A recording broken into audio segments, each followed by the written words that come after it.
Hello, my name is Eli Hansson, and today I will talk about how to contain radioactive nuclear power waste. So, what is the issue with radioactive waste and why can't you just leave it anywhere? Well, the challenge of making nuclear power safer doesn't end after the power has been generated. According to Wendover Productions, nuclear waste can remain radioactive for several thousands of years, and radioactive waste contains a dangerous beta and gamma ray.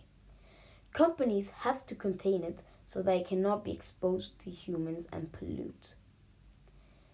That is the reason that nuclear companies have to find a sustainable and good way to contain the waste.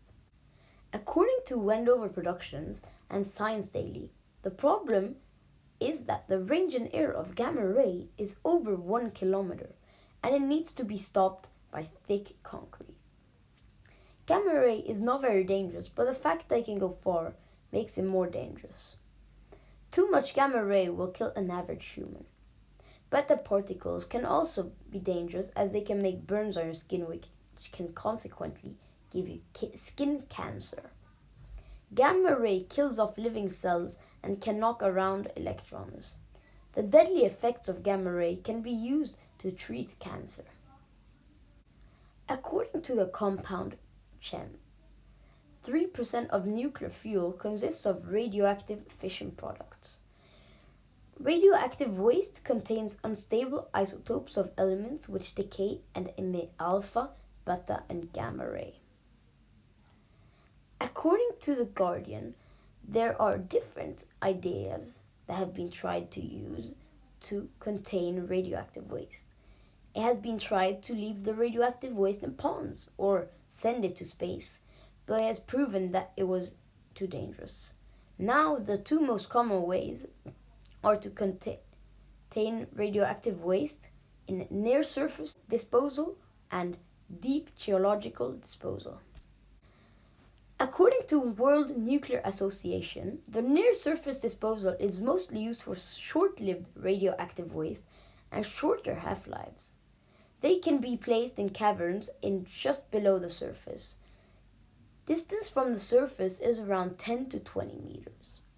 The dangers with near-surface disposal is that they can be affected by climate change and might come out, and they might be exposed to humans. But the half-life of radioactive waste placed in near-surface disposal is around 30 years. LLW, low-level waste, and the short-lived ILW, intermediate-level waste, type of radioactive waste is used in near-surface disposal.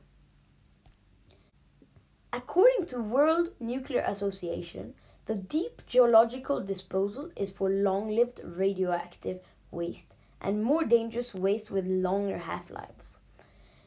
They would be placed at around 250 to 1,000 meters for repositories and for 2,000 to 5,000 meters for boreholes. Long-lived ILW and HLW, high-level waste, including used fuel, are placed in deep geological disposals. There has been several more ideas to contain nuclear waste. According to Reuters Events, there has been one technology which has been investigated by Sweden, the UK, and several other countries for decades. But the technology was boosted in popularity by the French Nobel Prize-winning physicist Gérard Mourou.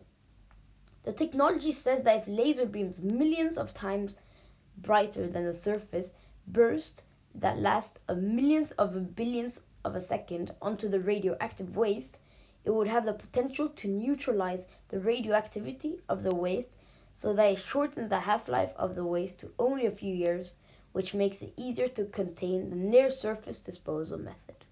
Lingvinas says that laser transmutation potentially could be more cost-effective and environmentally friendly.